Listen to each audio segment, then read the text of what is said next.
Assalamualaikum warahmatullahi wabarakatuh. Bismillahirrahmanirrahim. Alhamdulillahi jalla jalaluh, al-wadih burhanuh, al-mabsut fil wujudi karamuh wa ihsanuh. Allahumma salli wa sallim ala sayyidina wa habibina wa syafi'ina wa maulana Muhammad wa ala alihi wa sahbihi wa sallim tasliman katsira. Subhanaka la ilma lana illa ma 'allamtana innaka antal alimul hakim wa la hawla wa la quwwata illa billahil aliyyil azim. Rabbi zidni ilma warzuqni fahma. Para alim ulama, guru-guru yang kita muliakan, imam masjid, pengurus masjid, bapak-bapak, ibu-ibu, jamaah kajian ba'dal maghrib Masjid Nurdin Hasanah, semoga kita semua selalu mendapatkan ampunan Allah Subhanahu wa taala, mendapatkan perlindungan dari Allah Subhanahu wa taala, dan termasuk yang mendapatkan keselamatan fid dunya wal akhirah. Amin ya rabbal alamin. Pada malam hari ini kita akan mengenal nama Allah yang ke-37, yaitu Al-Aliyyu. Al-Ali artinya yang maha tinggi. Sedangkan tafsir dari kata Al-Ali ini adalah bahwa dialah Allah yang tidak ada martabat atau derajat yang melebihi atau yang lebih tinggi daripada martabat Allah Subhanahu wa taala. Allah lah yang maha tinggi, tidak ada yang lebih tinggi daripada Allah Subhanahu wa taala. Janganlah kita memaknai maha tinggi itu dengan tinggi zatnya, seperti tingginya benda seperti pohon atau lainnya. Dalam ilmu tauhid madhab ahli sunnah wal jamaah, madhab kita adalah at-tanzih, mensucikan Allah Subhanahu wa taala daripada menyerupai makhluk. Laisa kamitslihi syai'un wa huwas samiul alim. Jadi ketika mengenal nama Allah yang maha tinggi, jangan dibayangkan bahwa tingginya adalah ukuran tinggi atau jarak, macam tingginya rumah, macam tingginya gunung, macam tingginya pohon. Jangan, karena itu makhluk. Tidak boleh kita menyamakan Tuhan dengan makhluk. Ada satu paham namanya mujassimah, yaitu yang menyerupakan Allah seperti makhluk. Na'udzubillah. Jadi dalam Ahlussunnah kita tanzih dan tafwid, menyerahkan maknanya kepada Allah. Namun yang dimaksud adalah bahwa Allah Subhanahu wa taala itu dialah yang maha tinggi dari segala-galanya, dari sisi kedudukannya.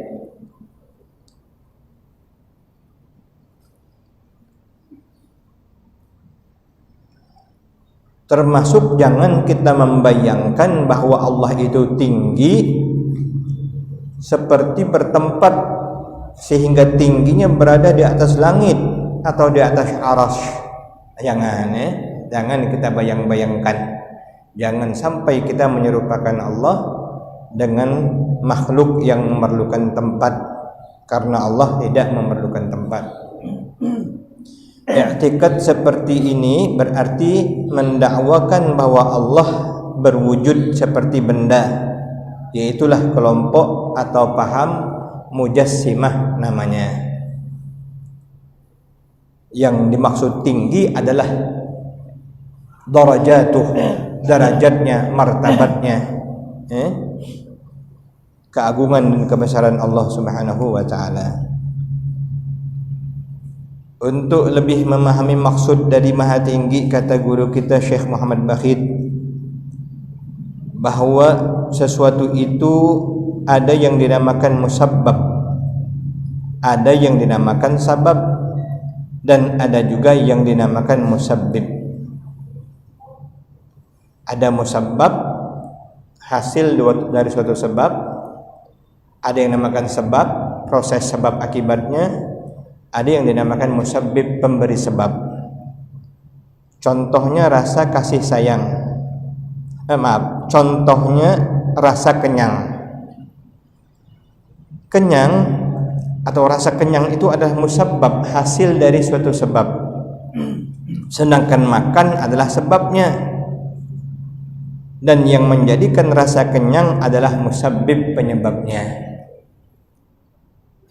Kenyang itu sebab, musabbab. Kenyang itu musabbab. Sebabnya apa? Makan. Tapi yang memberikan rasa kenyang adalah musabbib, yang memberikan sebab. Makanya kita di antara menyuruh Allah, Allahumma ya musabbibal asbab, wahai yang menyebabkan segala sebab. Ini dalam tauhid kita wajib meyakini bahwa sesuatu adalah ketentuan dari Allah Subhanahu wa taala. Sesuatu adalah ketetapan dari Allah Subhanahu wa taala. Sampai misalnya pisau yang secara adat melukakan, itu hukum adat namanya, secara adi. Tapi secara hakiki pisau hanyalah sebab. Luka adalah musabbab, tapi musabbibnya yang menyebabkan terjadinya luka Allah juga.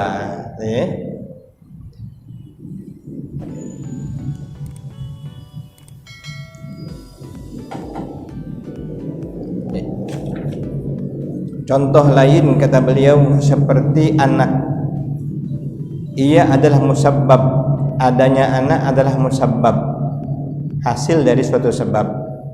Dan kedua orang tuanya adalah sebab. Kalau tidak ada ayah, tidak ada emak, macam mana ada anak?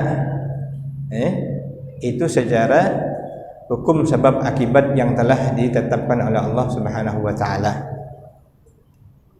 Namun yang menciptakan anak atau manusia tentunya adalah ada musabbibnya, dan musabbibnya lah Al-Ali, yang maha tinggi, Allah Subhanahu wa ta'ala. Karena itu hukum sebab akibat semata-mata terbatalkan. Buktinya Allah menciptakan Adam tanpa ayah dan ibu. Buktinya Allah menciptakan Nabi Isa tanpa berayah. Jadi Allah Al-Ali, yang maha tinggi. Dalam Al-Quran Al-Karim, di antara nama yang Allah menyebut namanya sendiri adalah Al-Ali. Dan tiap kali menyebut nama itu selalu sebelumnya disebutkan tentang ketinggian dan kehebatan, supaya jangan dikira bahwa sesuatu itu yang paling tinggi. Jadi ketika Allah dalam Al-Quran Al-Karim ada firman Allah yang berbunyi Al-Ali, yang maha tinggi, Allah menggambarkan sebelumnya sesuatu yang hebat, sesuatu yang tinggi. Namun setelah ada kata Al-Ali, maka tahulah bahwa segala sesuatu yang hebat dan yang tinggi itu tidaklah tinggi, karena yang paling tinggi, yang paling hebat hanyalah Allah Subhanahu wa ta'ala. Di ujungnya Allah menyebut namanya Al-Ali. Misalnya satu firman Allah, A'udzubillahi minasyaitonirrajim, dalam surat Al-Kursi, surat Kursi, dalam surat Kursi yang kita panggil ayat kursi, dalam surah Al-Baqarah. Wasi'a kursiyyuhus samawati wal arda wa la ya'uduhu hifdhuhuma wa huwal 'aliyyul 'azim. Wasi'a kursiyyuhus samawati wal arda. Kursi Allah yang meluasi langit dan bumi. Wala ya'uduhu hifdhuhuma, dan tidak ada yang memberatkan Allah untuk memelihara keduanya. Wa huwal 'aliyyul 'azim, dan sesungguhnya Allah maha tinggi lagi maha agung. Allah antarkan dulu dengan menyebutkan kehebatan kursi Allah, tetapi ayat ini ditutup dengan wa huwal 'aliyyul 'azim, Yang menyebabkan kursi itu luas dan besar dan hebat adalah zat yang maha tinggi. Dialah yang maha tinggi lagi maha mulia, maha agung. Ada kawan saya Ustaz Muhtadir datang ini, kalau tak nampak pengantin baru.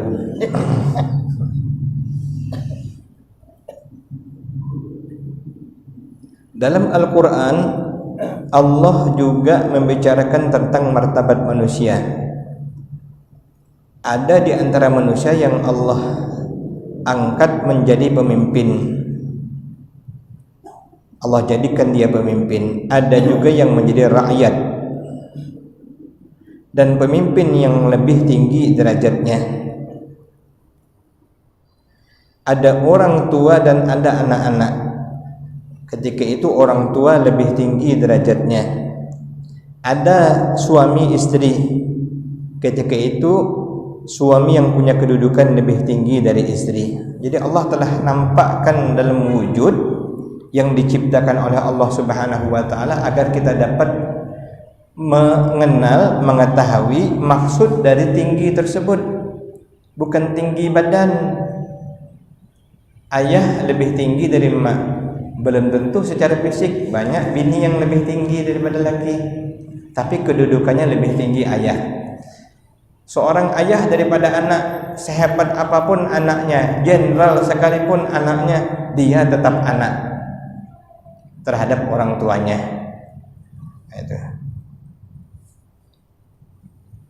Itu Allah telah jadikan permisalannya dalam kehidupan kita. Demikian pula ada yang Allah sudah tetapkan jadi pemimpin, ada yang dari raja, ada yang jadi presiden, dibanding dengan rakyat jelata. Maka kita mengetahui kedudukan presiden atau raja lebih tinggi daripada kedudukan raja. Banyak presiden yang rendah tubuhnya. Raja Saudi itu tak ada tinggi dah, Raja Salman tu sederhanalah, tapi dia raja secara kedudukannya. Setelah Allah menyebutkan percontohan orang-orang yang tinggi derajatnya, barulah Allah menyebut dirinya dengan Al-Ali. Dalam Al-Quran Allah gambarkan ketinggian-ketinggian sebagian hambanya dalam kedudukan. Lalu Allah berfirman, innallaha kana aliyan kabira, bahwasanya Allah adalah yang maha tinggi lagi maha besar. Yang dimaksudkan dari ayat ini adalah tentang undang-undang atau keputusan. Maka undang-undang atau keputusan siapapun, maka undang-undang dan keputusan Allah lah yang maha tinggi. Ketetapan Allah lah yang maha tinggi, termasuk agama Allah. Al-Islamu ya'lu wa la yu'la alaih. Islam itu tinggi, tak ada lagi yang dapat menandinginya dalam ketinggian. Adapun keputusan orang yang lebih tinggi derajatnya, baik pemimpin atau dari orang tua atau suami terhadap istrinya, jika bertentangan dengan keputusan Allah, maka tidak boleh ditaati, bahkan haram hukumnya jika melanggar perintah Allah.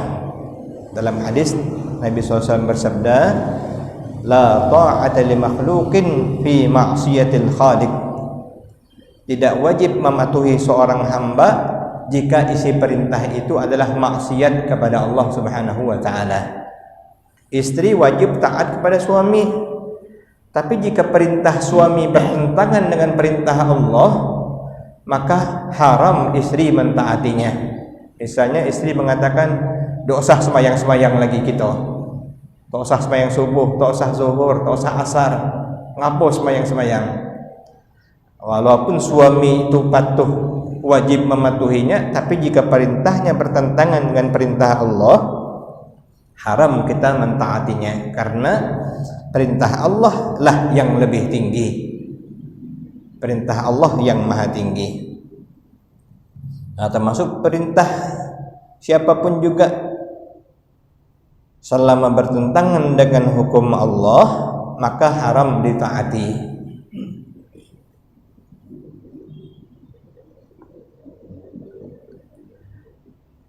Adapun keputusan orang yang lebih tinggi derajatnya yang tadi telah kita sebutkan,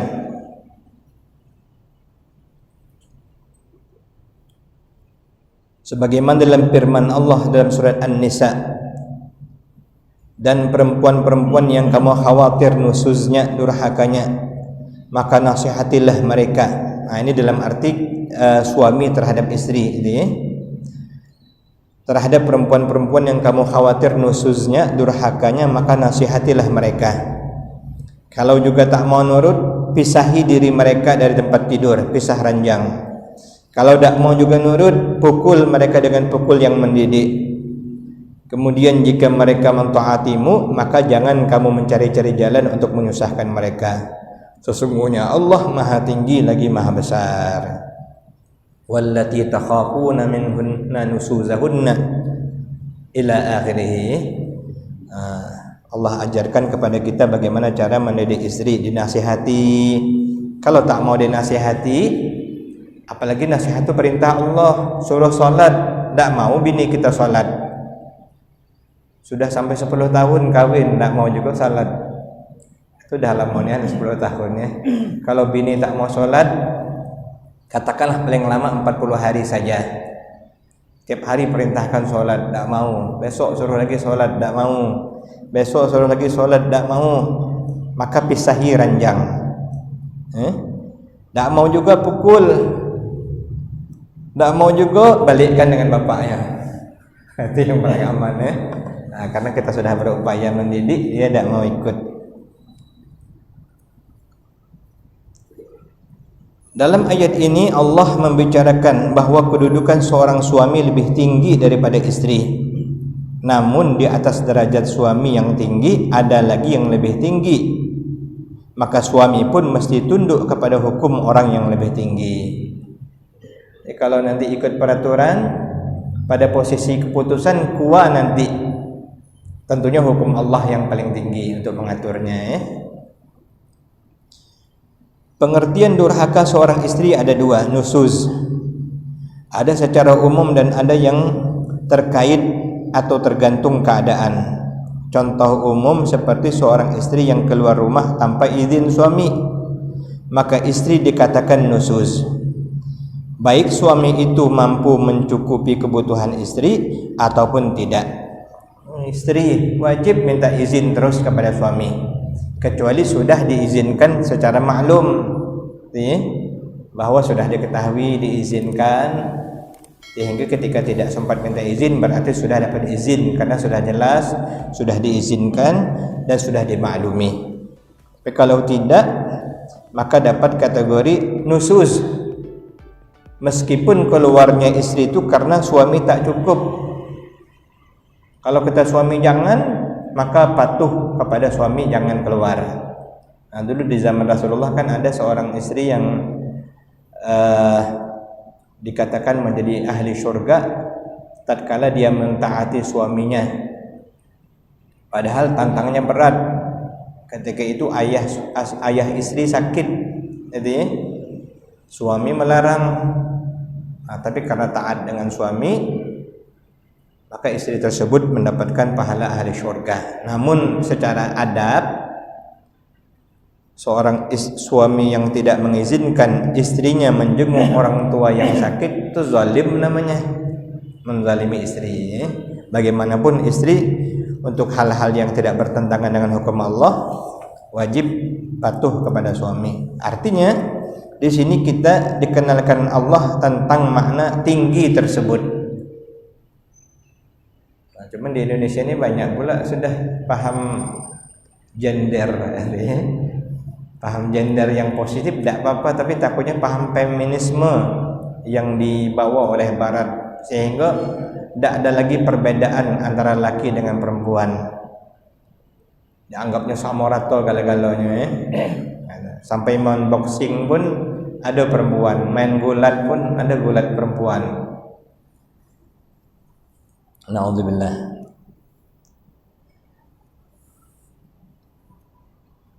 Kata beliau, Allah Subhanahu wa taala memberi peringatan melalui ayat tentang kedudukan suami tersebut, bahwa kendati suami diberikan martabat yang tinggi dibanding seorang istri, namun seorang suami tidak dapat berbuat zalim sekehendak dirinya.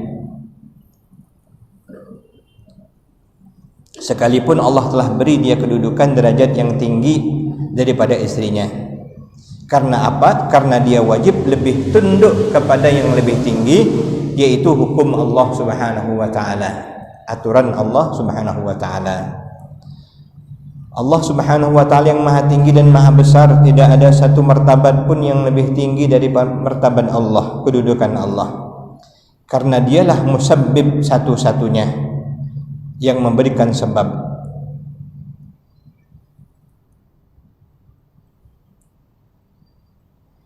Walaupun makan adalah sebagai sebab yang memberikan kenyang secara sebab, tapi tidak menjadi merasakan kenyang kalau tidak ada yang mensebabkan seseorang untuk dapat merasakan kenyang tersebut. Artinya Allah lah yang memberikan dan menetapkan segala-galanya. Tingginya derajat menundukkan tingginya hukum dan keputusannya. Jadi Allah yang maha tinggi derajatnya bermakna segala hukum dan keputusan Allah lah yang paling tinggi. Maka tidak berarti kedudukan atau derajat seorang pemimpin atau suami dan orang atau orang tua jika sudah bertentangan dengan keputusan hukum Allah, termaksud hukum apapun juga, jika bertentangan dengan hukum Allah Subhanahu wa taala, maka didahulukan hukum Allah Subhanahu wa taala. Karena apa? Karena hukum Allah Subhanahu wa taala yang maha tinggi, maka hukumnya pun adalah yang tertinggi. Dalam Islam, dalam fikih Islam, sumber dari segala sumber hukum itu adalah Al-Qur'an, As-Sunnah, Al-Qur'an dan Sunnah. Baru kemudian dalam mazhab Syafi'i pertajam lagi al-ijma'. Jika sudah nanti merupakan keputusan ijma', kesepakatan para alim ulama. Itu sumber hukum dalam hukum Islam.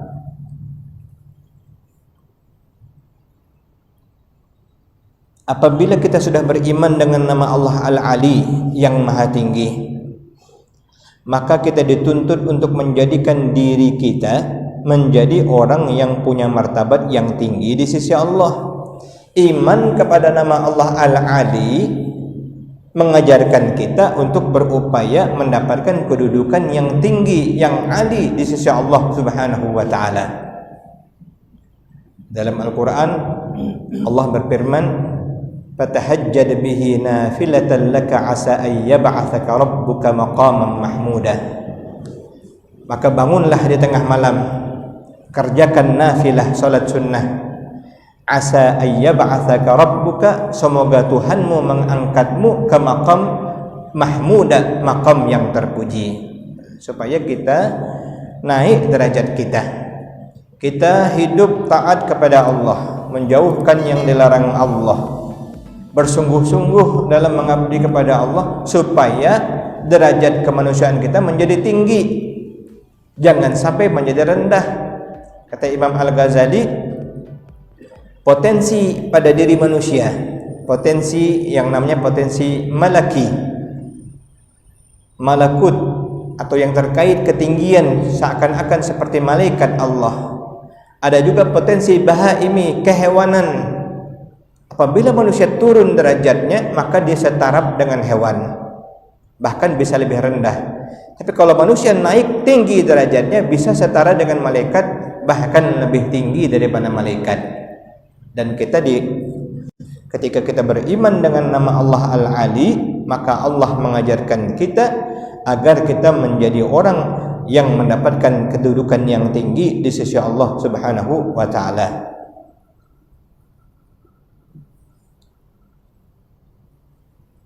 Maka karena itu kata guru kita Syekh Muhammad Bahid, jadikanlah diri kita asbabun lil khairat, sebab dari segala kebaikan. Karena hamba yang tinggi di sisi Allah adalah hamba yang menjadi sebab bagi kebaikan. Khairun nas anfa'uhum linnas. Sebaik-baik manusia adalah yang bermanfaat bagi manusia yang lainnya.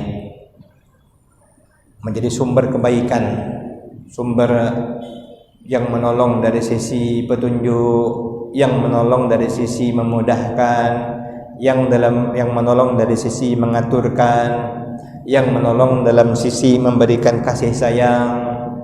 Jadilah sebagai asbabun lil khairat, sebab-sebab bagi kebaikan bagi makhluk Allah Subhanahu wa taala. Seseorang yang belum dinilai sebagai orang ali, orang yang tinggi, meskipun pandai dia membaca kitab-kitab misalnya, selama belum menjadi orang yang tinggi di sisi Allah Subhanahu wa taala. Artinya siapapun dia, kalau Allah tidak menjadikannya orang yang tinggi di sisi Allah, maka orang tersebut belum menjadi orang yang tinggi. Karena ukuran tinggi itu bukan kita yang ukur, tapi Allah Subhanahu wa taala yang menetapkannya dan yang menganggap menjadikan hambanya tinggi derajatnya di sisi Allah Subhanahu wa taala. Orang yang mampu menjadikan dirinya sebagai sebab untuk alimnya seseorang misalnya, maka ia akan mendapatkan kedudukan derajat yang tinggi di sisi Allah. Jadi yang menjadi sebab kebaikan itu mendapatkan derajat yang tinggi di sisi Allah. Ada orang yang tadinya perlu untuk menuntut ilmu, lalu dia punya biaya yang lebih, dibantunya orang tersebut, maka orang tersebut menjadi orang alim. Maka yang menjadi sebab menolong orang alim ini tinggi derajatnya di sisi Allah Subhanahu wa taala. Orang-orang yang lapar, lalu karena sebab dia membantu, dia menolong, maka orang-orang menjadi kenyang, maka dia tinggi di sisi Allah Subhanahu wa taala. Seorang ahli ibadah tidak bisa dikatakan orang yang tinggi di sisi Allah jika ia belum mampu menjadikan dirinya sebagai sebab bagi orang lain untuk beribadah. Jadi kalau belum ada manfaatnya kepada orang lain, itu hanya untuk dirinya sendiri. Dia kaya, tapi untuk dia dewek lah. Dia pintar, untuk diri dewek lah. Tidak ada manfaatnya untuk orang lain. Maka itu tidaklah tinggi di sisi Allah Subhanahu wa taala. Yang dianggap tinggi di sisi Allah adalah yang dapat memberi manfaat kepada sesamanya. Sabda Rasulullah sallallahu alaihi wasallam, "Man da'a ila huda kanat lahu min al-ajri mithlu ujuri man tabi'ahu min ghairi ay yanqusa min ujurihim syai'a." Barang siapa yang mengajak kepada kebaikan kebenaran, ia pun mendapatkan pahala orang yang mengikutnya tanpa dikurangi pahala mereka itu sedikit pun. Jadi yang mengajak mendapatkan pahala seperti yang dilakukan orang yang diajaknya. Addal 'alal khair kafa'ilihi, yang menunjukkan kepada kebaikan sama dengan orang yang melakukan kebaikan. Nah, karena itu mengajak kebaikan, menyeru kepada kebaikan, lalu mendapatkan sambutan dari ajakannya, maka orang tersebut mendapatkan pahala di sisi Allah, tidak dikurangi pahala mereka sedikit pun juga seperti orang yang mengerjakannya. Kemudian kata guru kita Syekh Bakhid, barang siapa ingin hajatnya dikabulkan Allah, hendaklah terlebih dahulu ia mengabulkan hajat saudaranya. Karena apa? Karena ini merupakan derajat atau akhlak yang tinggi di sisi Allah. Sabda Rasulullah sallallahu alaihi wasallam, "Man qada hajata akhihi al-muslim, kana Allahu fi hajatihi." Barang siapa yang membantu mengabulkan hajat saudaranya yang muslim, maka Allah Subhanahu wa taala akan menunaikan hajatnya. Jadi kalau ingin dapat kedudukan yang tinggi, salah satunya dikabulkan hajat, maka salah satu hal yang menyebabkan dikabulkannya hajat kita itu adalah kita juga mengabulkan hajat saudara kita. Jangan nak kabul hajat kita punya orang tak mau kita kabulkan ya. Apalagi ketika kita dapat kedudukan misalnya, ada orang yang mohon kepada kita dan memang pantas dia mendapatkannya, maka kita tolong dia untuk mendapatkan hajatnya. Karena orang yang menolong orang mendapatkan hajatnya, Allah akan tunaikan hajat-hajatnya. Orang-orang soleh dahulu sering melakukan, apabila mereka punya hajat yang besar kepada Allah, mereka terlebih dahulu mencari-cari saudaranya yang ada hajat agar menunaikannya. Jadi kalau punya hajat, cari orang yang perlu hajat.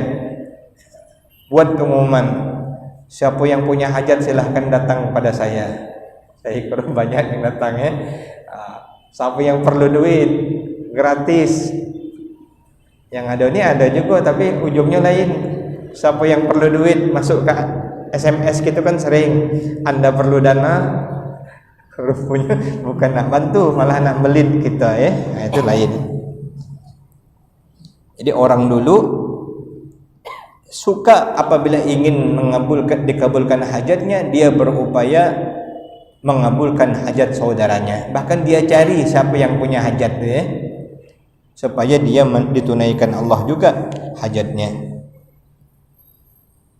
Kemudian setelah kita berusaha menjadi orang yang tinggi di sisi Allah, tadi salah satunya kan banyak dalam Al-Quran, taat kepada Allah, taat kepada Rasulullah, jauhkan yang diharamkan Allah, lakukan hal-hal yang diperintahkan Allah dan Rasulnya, sampai yang disunatkan Allah macam tahajud tadi. Fatahajjad bihi nafilatan laka asa ayyab'asaka rabbuka maqaman mahmudah. Lakukan hal-hal apapun yang dapat membuat kedudukan kita menjadi tinggi di hadapan Allah Subhanahu wa taala. Namun nanti boncengannya adalah mengaji tasawuf. Sebab kalau sudah kita melakukan kebaikan untuk mendapatkan ketinggian derajat di sisi Allah, merasa sudah banyak yang dilakukan, tiba-tiba kita merasa pula lah tinggi makam aku ni, itu malah jatuh pula timbul kesombongan, timbul riya. Lakukanlah hanya karena Allah Subhanahu wa taala. Adapun orang yang rendah martabatnya di sisi Allah, yaitu orang yang menjadi sebab kejahatan, sebab kemaksiatan. Nabi bersabda, barang siapa yang mengajak kepada kesesatan adalah atasnya mendapat dosa seperti dosa-dosa yang dilakukan oleh orang yang diajaknya kepada kesesatan tersebut tanpa dikurangi sedikit pun. Nah, karena itu baik-baiklah ajak orang baik-baik walaupun kita masih jahat. Jangan ajak orang kepada jahat. Barangkali dengan kita mengajak kepada orang itu kebaikan, dia dapat mengamalkannya. Rubba sami'in aw 'amin muballigh, kata Nabi. Betapa banyak orang yang mendengarkan nasihat lebih duluan mengamalkan daripada yang menyampaikannya, atau yang lebih paham, yang lebih dapat mengamalkan. Banyak yang nyuruh baik, ustaz-ustaz nyuruh terus, keluarkanlah zakat, sedekahlah. Ternyata jarang juga sedekah. Ternyata yang mendengar dapat ilmu, diamalkannya. Namun untungnya yang mengajak mendapatkan kebaikan. Tidak dikurangi sedikit pun pahala daripada ajakan kebaikannya tersebut. Sebaliknya kalau buruk yang diajaknya, maka apa saja yang dilakukan oleh orang-orang, maka dia pun mendapatkan dosanya. Na'udzubillah, tsumma na'udzubillah min dzalik. Contoh, kita buat rumah tempat maksiat, kita tidak ada ikut dah, cuman kita bangunkan di situ orang berjoget, di situ orang minum minuman, maka seluruh dosa-dosanya kena kepada kita, mengalir terus. Itu disebut dengan dosa jariyah. Sebaliknya kita berbuat kebaikan, mengajak orang kebaikan, walaupun kita tidak ikut lagi, bangun pesantren, bangun masjid, selama mengalir terus kebaikan di dalamnya, kita mendapatkan pahalanya. Subhanallah. Jadi lakukanlah kebaikan, ajaklah kepada kebaikan, maka akan mengalir terus selama yang diajak itu mengamalkannya. Jauhkan daripada hal-hal yang buruk. Sebab zaman sekarang banyak betul yang ngajak pada yang buruk itu. Dalam Al-Quran Allah telah menyindir, walladzina yuhibbuna an tashi'al fahishah bainal ladzina amanu, orang-orang yang senang apabila tersebar kerusakan di sisi orang-orang yang mukmin, yang beriman, bagi mereka azab yang pedih dari Allah Subhanahu wa taala. Dibuatnya program supaya orang lupa kepada Allah, dibuatnya kegiatan supaya orang maksiat kepada Allah, dibuatnya acara orang jauh dari Allah, maka itu menjadi sebab dia mendapatkan dosa yang terus mengalir. Itulah yang disebut dengan ithmun jariyah. Jadi ada amal jariyah, mengalir pahalanya terus, ada juga yang dosa jariyah. Na'udzubillah, tsumma na'udzubillahi min dzalik. Kita bermohon kepada Allah Subhanahu wa taala, mudah-mudahan kita termasuk yang dianggap tinggi di sisi Allah derajatnya. Berupaya kita melakukan apapun yang terbaik, yang tinggi dari sisi akhlak, yang tinggi dari sisi ibadah, yang tinggi dari sisi amal, yang tinggi daripada segala hal yang dapat mendekatkan diri kita kepada Allah Subhanahu wa taala. Berupaya kita untuk mengamalkannya dan selalu memandang bahwa tidak ada yang maha tinggi, yang maha hebat, melainkan hanya Allah Al-Ali yang maha tinggi, Al-Azim lagi maha agung. Bihurmatil Habib wa bisirri suratil Fatihah. A'udzu billahi minasyaitonir rajim. Bismillahirrahmanirrahim. Alhamdulillahi rabbil alamin arrahmanir rahim maliki yaumiddin. Iyyaka na'budu wa iyyaka nasta'in. Ihdinas siratal mustaqim. Siratal ladzina an'amta 'alaihim ghairil maghdubi 'alaihim waladdallin. Amin. Kita baca sedikit munajat agar Allah Subhanahu wa taala jauhkan kita daripada bala, yaitu dengan menyebut berzikir dengan nama Allah Al-Latif, Al-Alim dan Al-Khabir, yang maha lemah lembut, yang maha mengetahui lagi maha meliputi pengetahuannya. Allahu latifun bi'ibadihi yarzuqu man yasha' wa huwal qawiyyul aziz.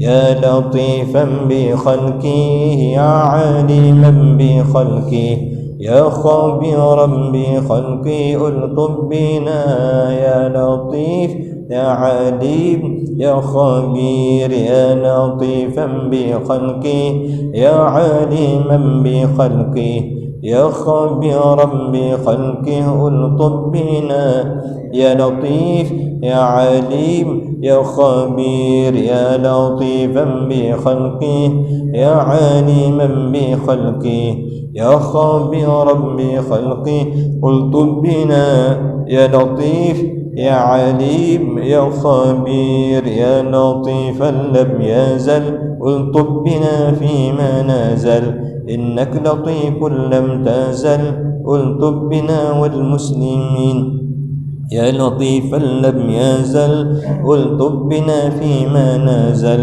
إنك لطيف لم تزل ألطف بنا والمسلمين يا لطيفا لم يزل ألطف بنا فيما نزل إنك لطيف لم تزل ألطف بنا والمسلمين. آمين يا الله يا رب العالمين. بسم الله الرحمن الرحيم. الحمد لله رب العالمين. اللهم صل على سيدنا محمد وعلى آله وصحبه أجمعين. يا علي يا عظيم يا علي يا عظيم يا علي يا عظيم يا الله. اللهم كن لنا ولا تكن علينا يا مسبب الأسباب ويا مفتح الأبواب يا مقلب القلوب والأبصار يا دليل المتحيرين يا غياث المستغيثين يا حي يا قيوم يا ذا الجلال والإكرام. وأفوض أمري إلى الله إن الله بصير بالعباد يا من لا ملجأ منه إلا إليه فلا تخيب رجاءنا يا قديم الإحسان. اللهم أحسن إلينا بإحسانك القديم يا الله. وصلى الله على سيدنا محمد وعلى آله وصحبه وسلم والحمد لله رب العالمين. السلام عليكم ورحمة الله وبركاته.